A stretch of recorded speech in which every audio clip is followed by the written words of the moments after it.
Muy buenas, ya estamos por aquí de nuevo y hoy os traigo un caso que a mí me tocó muy de cerca, porque fue en San Fernando, Cádiz, que es donde yo vivo. Fue un crimen atroz y bueno, poco puedo deciros más que contaros el caso, claro. Sucede, como os he dicho, en San Fernando, Cádiz, en el año 2000. Esto es un lugar muy tranquilo. Aquí no suelen ocurrir cosas. Además, en la zona que nosotros vivimos, por ejemplo, aquí tenemos muchos militares. Pero como claro, Cádiz está todo rodeado de agua, como ya se sabe, no tienen escapatoria, entonces no suele... no suelen ser, esto no suele ser, Cádiz no suele ser una ciudad como por ejemplo Madrid, Barcelona, donde puedan venir a esconderse, ya sean asesinos, ya sean lo que sean. No es normal que aquí ocurran cosas. Entonces, claro, ahora os sigo contando el caso, ¿no? Pero cuando nos enteramos de que había sucedido algo, que habían matado a una persona, todavía no sabíamos ni edad, ni sexo, ni nada, pues todo el mundo nos llevamos las manos a la cabeza. ¿Qué ha sucedido aquí? Era algo muy extraño. Bueno, pues todo ocurre en el año 2000, como os he dicho, y os voy a presentar por desgracia, la principal de este caso. Era una chica con 16 años, era muy risueña, muy amiga de sus amigos. Ella ayudaba a todo el que lo necesitase. Era muy buena hija, eso lo dijeron sus padres después, claro.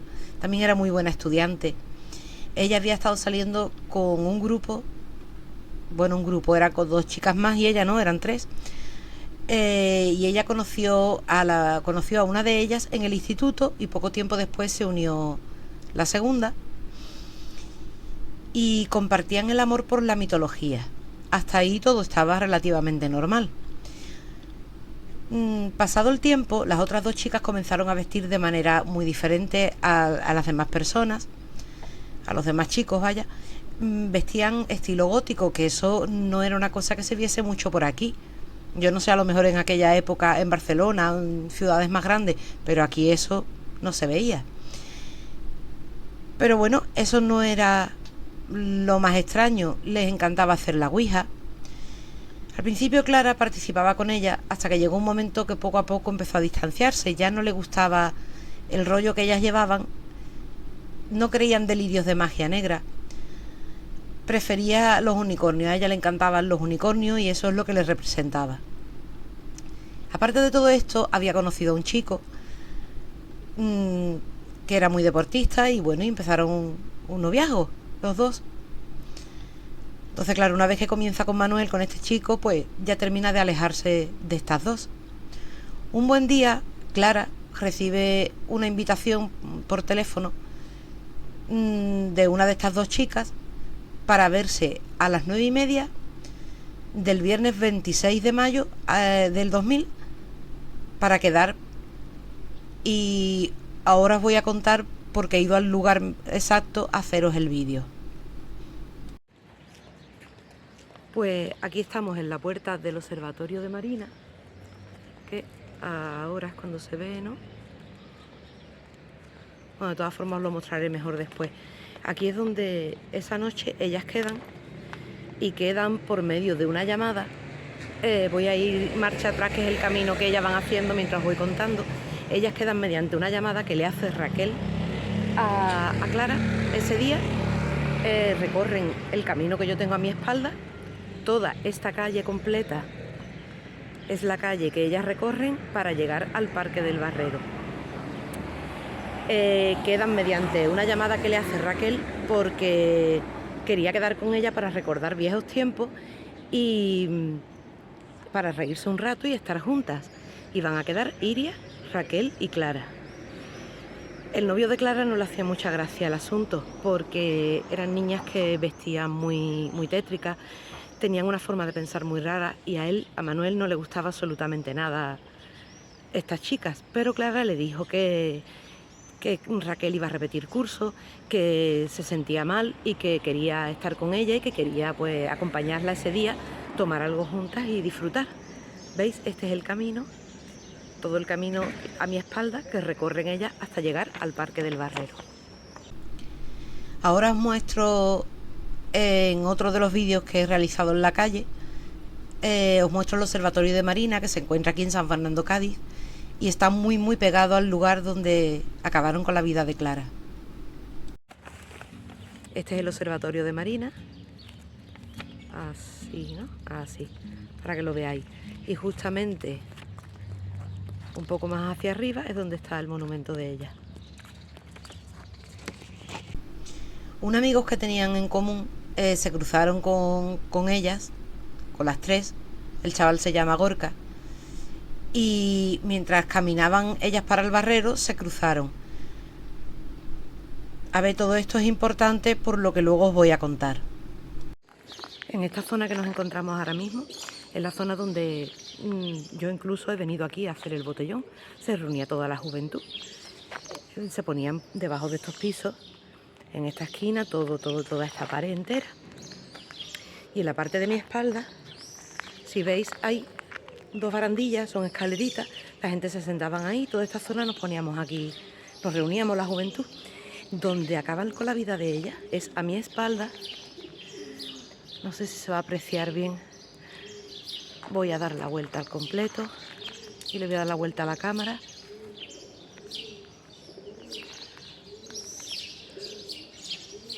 Vamos a ver. No, es que no me coge por culpa de la palmera que hay ahí.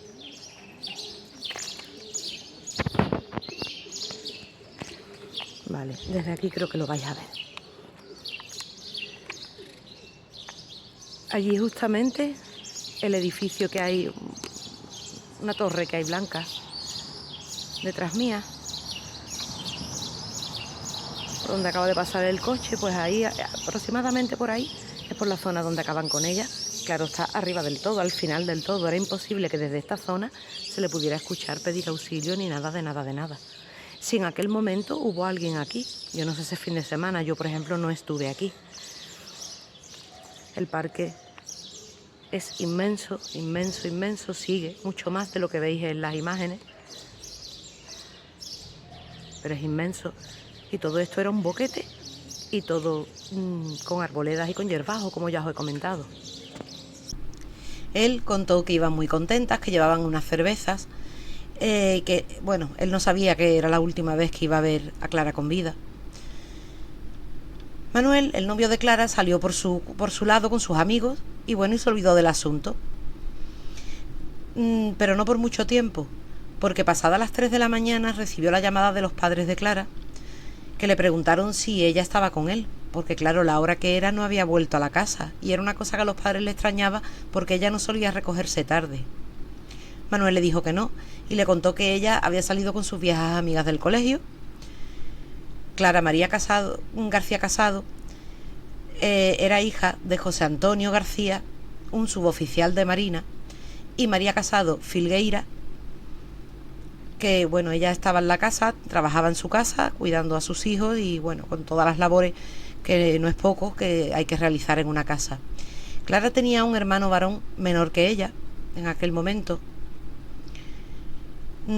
Bueno, pues fue José Antonio quien a las 8:30 de la mañana del sábado 27 de mayo denunció a la policía la desaparición de su hija, luego de haber hablado con el novio, con Manuel.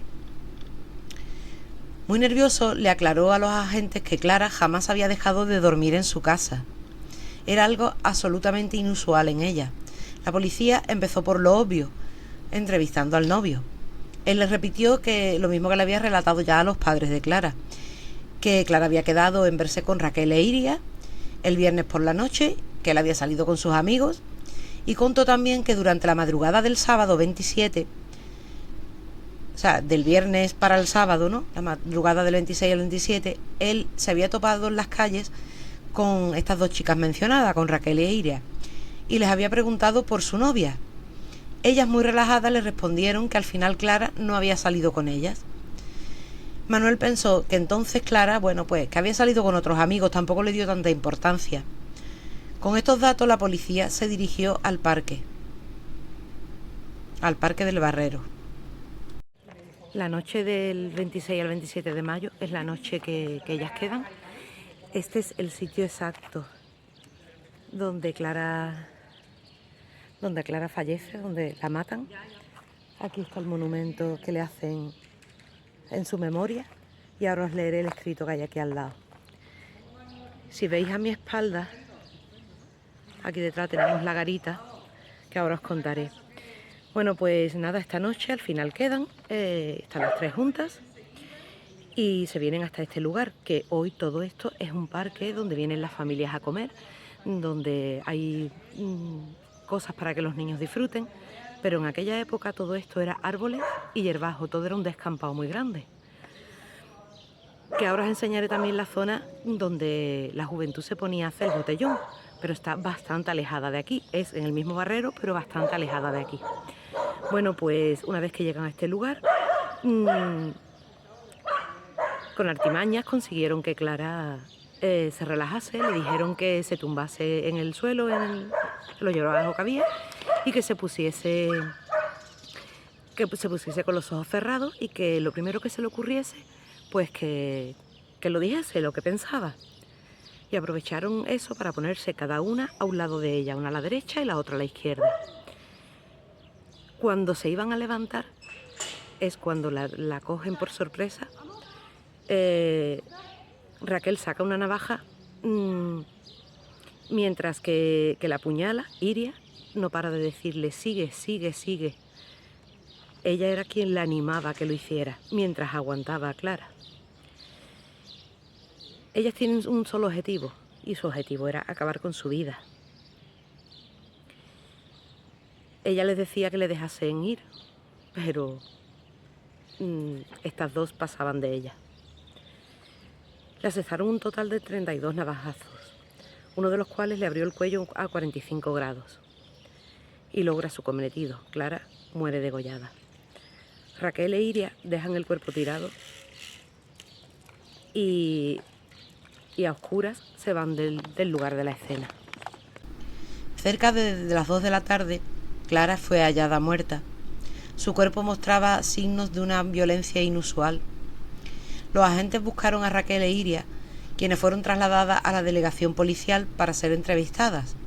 Los padres de Clara se cruzaron con ellas en la comisaría del Cuerpo Nacional de Policía de San Fernando. Durante la testimonial, los detectives detectaron una profunda herida de cuchillo en el antebrazo derecho de Iria. Enseguida asociaron este tajo con un posible forcejeo durante el apuñalamiento a Clara. Si bien las chicas parecían relatar la misma historia, después de algunos tropiezos y contradicciones, quedó demostrado que su versión era un total invento. Era evidente que las coartadas habían sido preparadas. Terminaron autoinculpándose. El médico forense Agustín Sibón, que revisó el brazo de Iria, aseguró haber notado desde el principio que había sido un mismo patrón, el mismo patrón que tenía las heridas de Clara. Y comentó que cuando le mencionó a Iria ese detalle, a ella se le descompuso la cara. Raquel, en la habitación de al lado, mataba su nerviosismo fumando de manera compulsiva, hasta que en un momento se le escapó una pregunta a la persona que la estaba entrevistando, entrevistando, no interrogando, porque ya ellas, la policía ya sabía que habían sido ellas. ¿Qué podría pasarle a quien hubiese matado a una amiga? Raquel se sintió atrapada por su propio comentario y finalmente reconoció: nosotros hemos matado a Clara. Ya tenían la confesión. La policía salió disparado hacia la sala donde estaba Iria y le hizo saber a la joven que su amiga había hablado. La confesión de un crimen premeditado. Ambas admitieron que el viernes 26 de mayo del 2000 engañaron a su compañera de instituto para llevarla al Parque del Barrero. Buscaban concretar su plan satánico para matarla. Así se reconstruyó lo que pasó según los propios dichos de la acusada y la investigación policial. Las tres jóvenes llegan al lugar, beben cerveza, se tiran y a oscuras sobre el pasto para ver las estrellas y la luna. Con estas artimañas logran que Clara se relaje. Le dice que cierre los ojos, que le cuente cualquier cosa que le venga a su cabeza. Una se acuesta a su izquierda, la otra a su derecha. Esto ya lo he contado en el vídeo. Cuando se van a incorporar es cuando comienza el ataque. Iria sujeta a Clara por detrás, le tapa los ojos, Raquel saca la navaja, mientras Raquel apuñala una y otra vez, frenética, a su amiga. Iria la sostiene para que no huya y le ordena que siga. Clara suplica que la dejen ir, pero a sus amigas no le importa nada. Ellas tienen el objetivo de matarla. Las cuchilladas continúan porque Clara demora en morirse. Le asestaron un total de 32 navajazos, uno de los cuales le abre el cuello a 45 grados y logran su cometido. Clara muere degollada sobre el césped, realmente sobre los hierbajos porque césped allí no había. Raquel e Iria dejan el cuerpo tirado y, amparadas en la oscuridad del lugar, escapan de la escena del crimen. Como ya os he dicho, todo esto os lo he contado en el vídeo, pero bueno, os lo vuelvo a relatar. Se van a duchar, ahora ya a partir de aquí es algo nuevo, ¿no? Se van a duchar a sus casas y se cambian de ropa para salir a beber unos tragos, después de acabar de asesinar a su amiga. Festejan haber podido concretar sin contratiempos su sangrienta hazaña. Inspiración, satanismo y género gore. Sus escabrosas confesiones se sumaron a la evidencia recolectada. En las casas de estas jóvenes, las pruebas estaban a la vista. Es que ellas no pensaban que le iban a coger. Le daba igual, porque realmente les daba igual. Además, ellas lo que lo hicieron es para saber qué se sentía al matar a alguien. Entonces ellas, una vez que llegan a sus casas, y aunque la ropa la echan a lavar, pero ellas no quitan pruebas ninguna. Ahora os iré contando. En la humilde vivienda de Raquel, los policías habían encontrado clavada en una maceta una navaja. El arma sería luego identificada como la que usó en el lugar del crimen. También hallaron la tabla de Ouija para llamar a los espíritus y más de 20 libros sobre brujería. Esta joven vivía en un buen vecindario, tenía una familia respetable y gozaba de buena situación económica, puesto que su padre era militar de alto rango y bueno. Apenas Iria abrió la puerta, los investigadores notaron que en su antebrazo derecho llevaba un vendaje. Le preguntaron cómo se había lastimado y ella dijo muy suelta que se había cortado con un vaso. Mientras las chicas eran llevadas a declarar, los detectives siguieron con la búsqueda y recolección de pruebas. Observaron ropa recién lavada, colgada en la terraza, pero no parecía del todo limpia. Las pericias determinarán tiempo después que tenían sangre de Clara. En el cuarto de Iria encontraron mucho más, sus cuadernos personales donde revelaban su afición por los ritos satánicos. Y en su computadora hallaron 35 cuentos gore, una especie de subgénero de terror donde la violencia no es sutil sino brutal y explícita.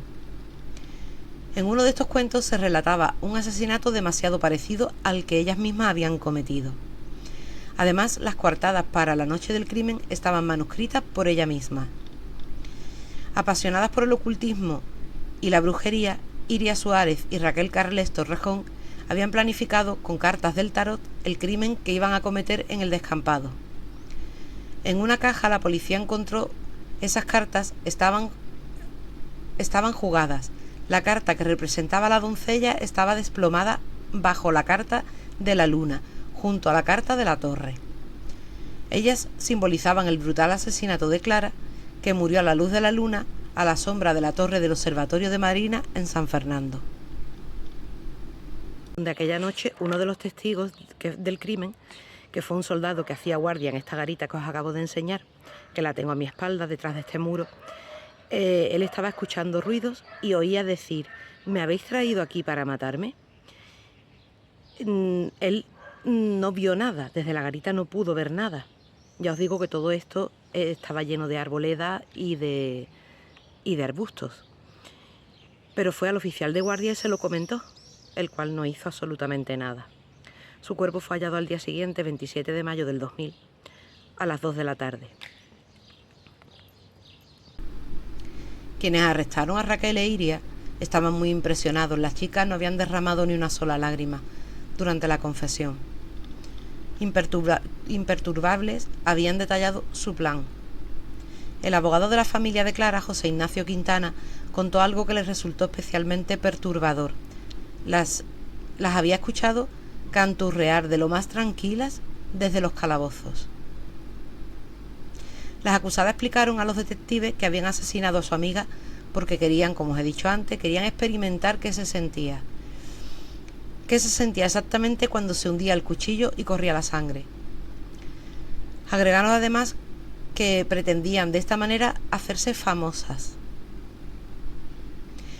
Los expertos en psiquiatría concluyeron que a la hora de elegir la víctima seguramente habían pensado en Clara, habían pensado en ella porque Clara las había dejado de lado porque no le gustaba el rollo que llevaban y aparte se había sacado novio.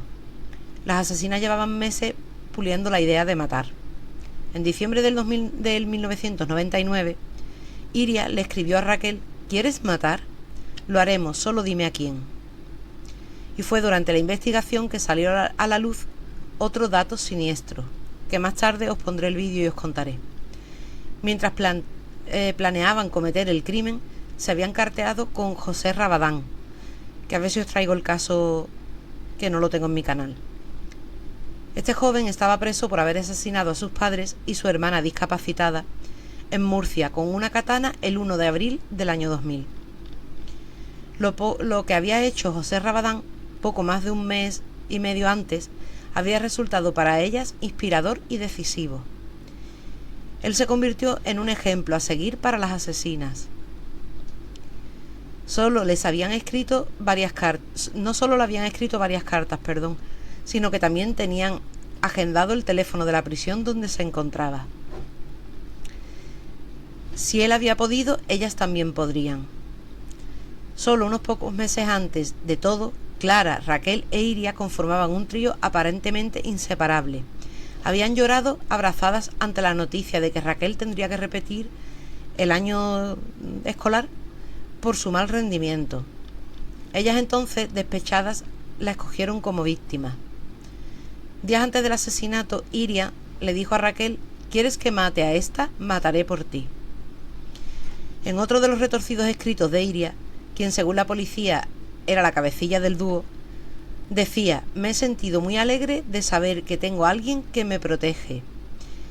En el cuarto hay algo o alguien, no está vacío y me reconforta. Iria se refería a Demon, su demonio de la guarda. Otra fabulación que revela a una adolescente obsesionada con la frontera de la muerte. Los padres de Clara las conocían, pero creyeron que eran chicas normales. Ellos jamás pensaron que podría suceder una cosa así. Este es el instituto donde Clara cursaba la secundaria y aquí mismo es donde conoce a una de sus asesinas y después a la otra. Para los amigos del instituto, estas dos chicas, Iria y Raquel, eran muy raras y no querían salir con ellas a ninguna parte. Pero a su vez tampoco pensaban que iba a suceder lo que sucedió. Para que veáis bien el instituto, que es grande. El director y el jefe de estudio de la secundaria aseguraron que no habían tenido problemas de conducta con estas chicas, e incluso el profesor de ética de Raquel, de Raquel y de Iria, de las dos que lo tenían en aquel momento, llegó a afirmar que les tenía aprecio. Nadie vio venir semejante atrocidad. En este mismo patio de vecinos que tenemos a mi espalda es donde vivía Raquel con su madre, Francisca Torrejón. Era una familia bastante desestructurada. Carecía de recursos económicos, no podía pagar ni el alquiler de la casa. Los vecinos comentaban que la madre juntaba el dinero como podía, trabajaba de cualquier cosa. Su padre había sido adicto. Después de haber estado separados, cuando Raquel cumple 14 años, ellos vuelven a convivir. En ese momento comienzan los problemas psíquicos de Raquel, los cuales fueron atendidos en varias ocasiones por los servicios sociales por ansiedad, sadismo y otras perturbaciones mentales. En esta casa es donde la policía, al hacer el registro, encuentra la navaja que utilizaron para acabar con la vida de Clara. La encontraron clavada en la tierra de una maceta. Al poco de ocurrir esto, como el pueblo se echó encima de las familias, pues se tuvieron que mudar a otro lugar. Ya por medio del vídeo habéis conocido más o menos la situación y la casa donde vivía Raquel. No he conseguido saber dónde vivía Iria Suárez, pero os cuento un poco que, al contrario de Raquel, ella provenía de una familia que tenía recursos. Al momento del crimen, su padre era un militar destacado que estaba destinado en Bosnia.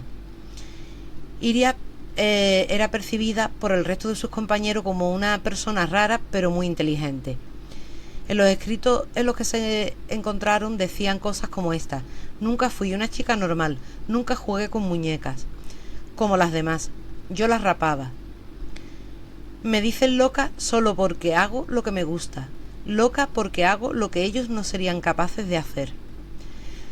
La máxima satánica es matar a las personas que te han dado la vida, tus padres. Los peluches llegaban a mis manos y perdían los ojos. Claramente sus padres no habían leído sus escritos, porque si no, yo imagino que algo hubiesen hecho o, no sé, alguna determinación hubieran tomado. De haberlo hecho, se habrían percatado de que algo no andaba bien en la cabeza de su hija. Las cartas que las tres amigas habían intercambiado en los tiempos que precedieron al asesinato eran una radiografía perfecta de lo que estaba pasando. Es que el crimen que cometieron con Clara lo tenían completamente escrito, y lo que iban a decir después, lo que iban a hacer y dónde se iban a dirigir, los horarios, absolutamente todo. Escalofriante.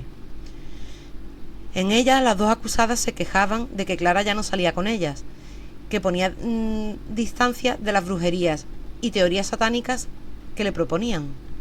Era cierto, Clara había dejado de verlas. Se dedicaba mucho a su novio. Ya no le parecía tan interesante sus locuras. El grupo estaba roto y atado por un delgado hilo. Esto que denominaban amistad presentaba figuras insalvables para la psiquis de las dos adolescentes endemoniadas. Frustradas por el alejamiento de Clara, Iria empezó a pensar cómo acabar con la vida de su amiga. Iria escribía en su computadora de manera oculta los cuentos gore que haría realidad con la ayuda de Raquel. Ambas sabían que no les pasaría mucho si eran acusadas. Eran menores de edad y padecían una psicopatía. Esto fue tecleado por Iria 3 meses antes del 26 de mayo del 2000, del día que mataron a Clara. Fueron condenadas, pero la condena de vergüenza. En marzo del 2001, las acusadas fueron las primeras condenadas bajo la ley del menor. Esos pobres padres le tocó esta mierda de ley que tenemos. Que cuando esta ley entra, el primer caso que coge la ley del menor es este caso que os estoy comentando en estos momentos. Para desgracia de muchos, porque yo lo veo de esa manera. Había entrado en vigor en España en enero del 2001. Es más, la ley del menor, cuando ellas matan a Clara, no está todavía en vigor. Pero claro, como no se había celebrado el juicio, pues se las condenó a 8 años de internación en un centro cerrado de menores y a 5 años más de libertad vigilada. De risa. Es la máxima pena que contempla la ley para un menor de edad acusado del delito de asesinato con premeditación y alevosía. El juez del caso consideró que ambas sabían lo que hacían, que tenían conocimiento de lo lícito y lo ilícito, de lo moral y lo inmoral. Esto, como podéis apreciar, es la entrada principal del centro comercial Bahía Sur, que aquí en los cuartos de baño, tiempo antes, hubo un percance con estas niñas. Todo esto es el centro comercial y arriba está el hotel. ¿Ves? Aquí pone Bahía Sur, ¿veis? Es un complejo bastante grande, bastante grande. Aquí nos encontramos en uno de los cuartos de baño que de aquella época no eran como hoy día, pero bueno, para que os hagáis una idea. Y que durante el juicio quedó demostrado. Voy a entrar para el cuarto de baño. Durante el juicio quedó demostrado que una chica que trabajaba aquí en ese mismo centro comercial, por lo visto decían que estaba embarazada, pues entró al servicio y ellas esperaron aquí en la parte de los lavabos, y lo que querían era acabar con su vida. La chica pudo zafarse de todo eso, puesto que se dio cuenta que intuyó que algo iba mal, que algo estaba sucediendo y que no era normal, y pudo huir y avisó a la seguridad, y todo quedó, lo que ellos pensaron era que era un robo, y realmente no era un robo. Ellas lo que pensaban era acabar con la vida de alguien, pero le salió mal lo que tenían pensado. Estuvieron bastante tiempo aquí metidas en el servicio hasta que la seguridad cogió y las echó de aquí. Entonces, los cuartos de baño, los váteres, digamos, que están muy cerquita de la zona de aquí de los lavabos. Y ellas esperaron las dos aquí apoyadas mientras la chica estaba en el servicio. Como les salió mal, pues fueron a por Clara.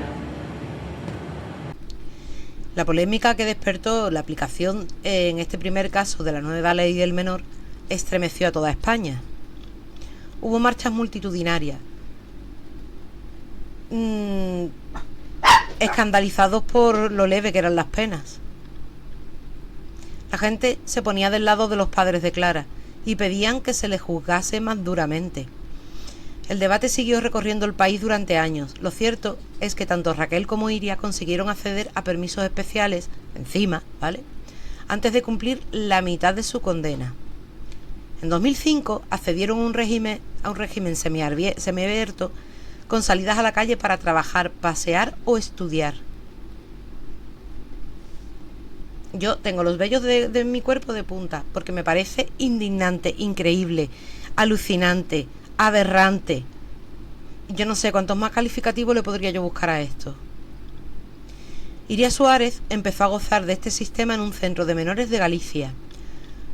Raquel Carles Torrejón salió en julio del 2005 de un centro de menores. El juez de Cádiz, Enrique Machón Ramírez, le permitió vivir en una residencia con tutores. Yo no sé quién se hizo cargo de ella, porque vaya tela, vamos, no sería yo. El padre de Clara dijo frente a la noticia sentirse indefenso, indignado e impotente. Estamos destrozados, es un sinsentido. Vamos, totalmente a favor de esos padres. María Casado, la madre de Clara, tildó al juez de sinvergüenza, y con toda la razón del mundo, y de estar provocando para conseguir que fueran ellos los que terminaran en la cárcel si se cruzaban con las asesinas de su hija. Algo que yo creo que es lógico y normal. La familia de Clara terminó mudándose con el único hijo que les quedaba fuera de la ciudad para escapar de lo que consideraban una enorme injusticia, con el asesinato de su hija Clara, como es lógico. Ahora os cuento cómo retoman la vida y uno de los tropiezos de las asesinas, Lo singular de este crimen fue que sucedió el mismo año que entró en vigor, como os he dicho antes, la discutida ley del menor, que considera mayores a los que han cumplido 18 años al momento de cometer el delito. ¿Qué es lo que pasa?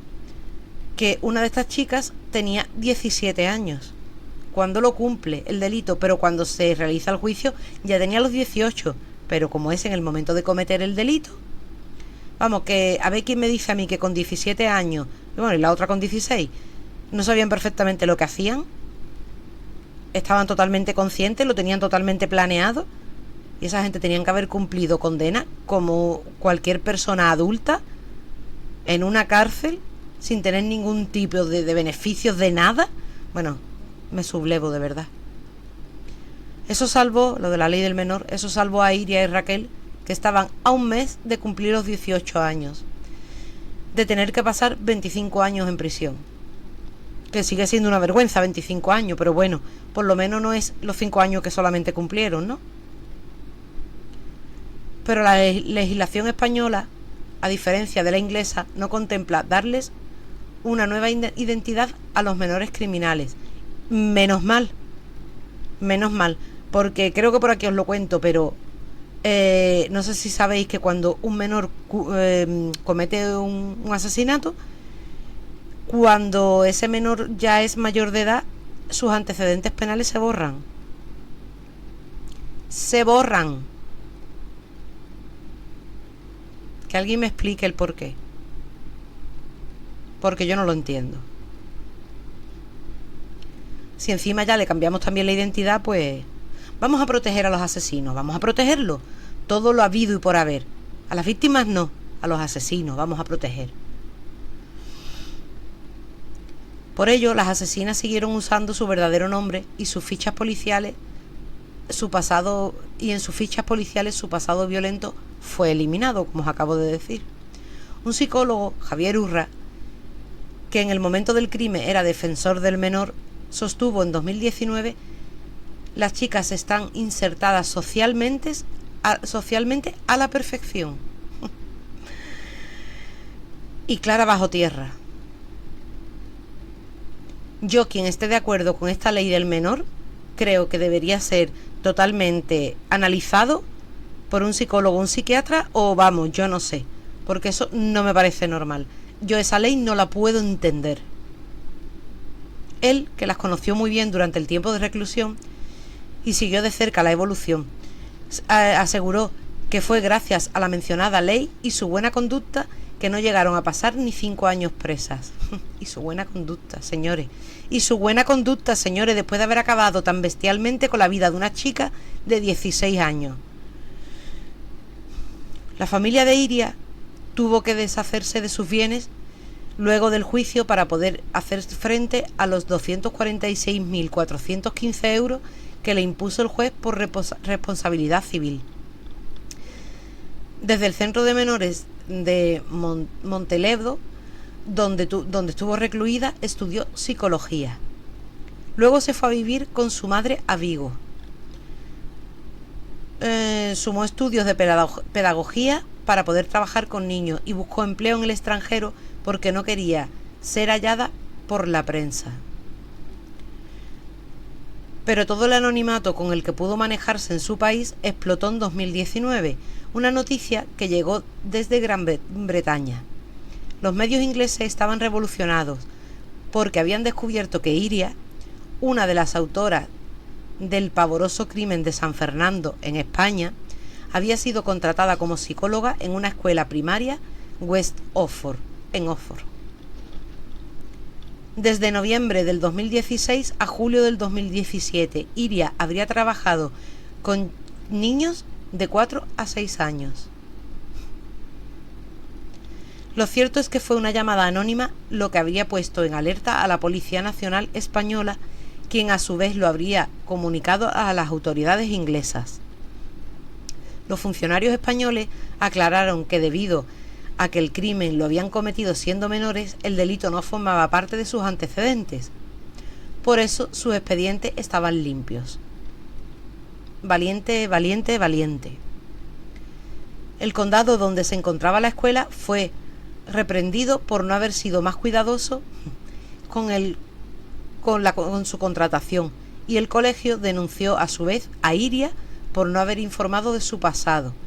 Yo creo que esa denuncia queda en nada porque ella, además al desaparecer sus antecedentes, yo creo que ella no tiene por qué contarlo.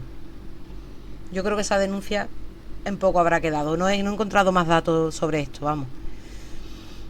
De todas formas, según las leyes españolas, Iria no habría cometido ningún delito, al no contarlo, claro. Iria en la actualidad estaría viviendo en el extranjero y, como es lógico, se tendrá que mantener y tendrá que trabajar en algún sitio, rodeada del resto de la humanidad.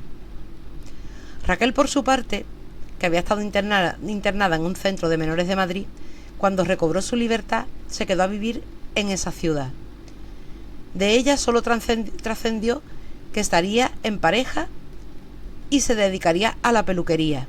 Se dice que jamás volvieron a ponerse en contacto entre ellas. Que eso yo creo que nadie lo sabe, pero bueno. Pues nada, hace muy poco se cumplió 25 años del crimen de Clara. Han pasado más de 2 décadas del asesinato, pero la gente de la zona dice que el caso es imposible de olvidar. Hay una escultura de un unicornio alado que fue levantada en 2007 en el sitio donde Clara fue encontrada sin vida, en el Parque del Barrero. Aquí tenemos el escrito que le hicieron: cuando el sol ilumine mi despertar temprano, cuando sienta en el aire el aroma de una flor, cuando contemple a un niño, cuando mi risa se funda en otra risa, cuando las nubes oscurezcan el cielo, cuando me encuentre solo y abatido, cuando mi llanto quede preso en mi pecho, cuando mirándome al espejo me dé cuenta del tiempo que ha pasado, cuando transcurra la diaria rutina, cuando me sienta vivo. Tu rostro soñando se cruzará una vez más en mi camino y sabré con certeza que permaneces viva. Este es el unicornio alado que le hacen en su memoria porque a ella le gustaban mucho los unicornios. Y si me vengo para esta zona, que tenemos aquí un árbol que no lo tapa, tenemos la garita del observatorio de Marina, justamente al lado. Este es el muro al lado donde aquella noche, esto que acabáis de ver en el vídeo que os he puesto, se hizo en su honor e inspirada en sus dibujos. Los padres de Clara hace tiempo que optaron por guardar silencio. Sienten que su lucha por endurecer las penas no tuvo ningún fruto. Y mira que esos padres han luchado. José Antonio Quintana, el abogado que los representó, explica: hace tiempo que no quieren hablar con nadie ni con los medios. Lo que ha pasado a esa familia no tiene nombre. Fue un crimen impactante, absolutamente horrendo, sin explicación. No hubo móvil. Mataron solo por saber qué se sentía al matar. Y esa irracionalidad acrecienta aún más la barbarie cometida. El juicio finalizó el 14 de febrero del 2021 y ninguna de las dos asesinas llegó a pedir perdón en ningún momento. Bueno, y algo que nos he dicho, el crimen tardó 12 horas en resolverse, porque enseguida el padre puso la denuncia. Ya no había, en el año 2000, ya no había que esperar ni 24 ni 48 horas para buscar a una persona desaparecida, ya se tenía más en cuenta a los menores y la encontraron rápido. Además, como os he comentado, en San Fernando tampoco es tan grande, y nada más que saber que podían haber ido al Parque del Barrero, donde el chaval que os conté al principio, Gorka, se las había cruzado. El novio de Clara había comentado que había quedado con ellas para ir al Barrero. Pues claro, al dirigirse la policía al Barrero, que bueno, quien encuentra el cadáver de Clara es su novio, es el novio, fue el primero que fue al sitio. Y nada, este es el crimen que ocurre aquí en San Fernando. Increíble. Aquí a cualquiera que le hables del tema se subleva. Porque sí, porque el crimen es horroroso, pero las penas que les cayeron a esta gente, además cuentan, yo he mirado por internet, no mucho la verdad, que cuando a estas niñas se las llevan para meterlas en la cárcel, ¿no? Ya abandonan lo que es la estancia policial y los calabozos.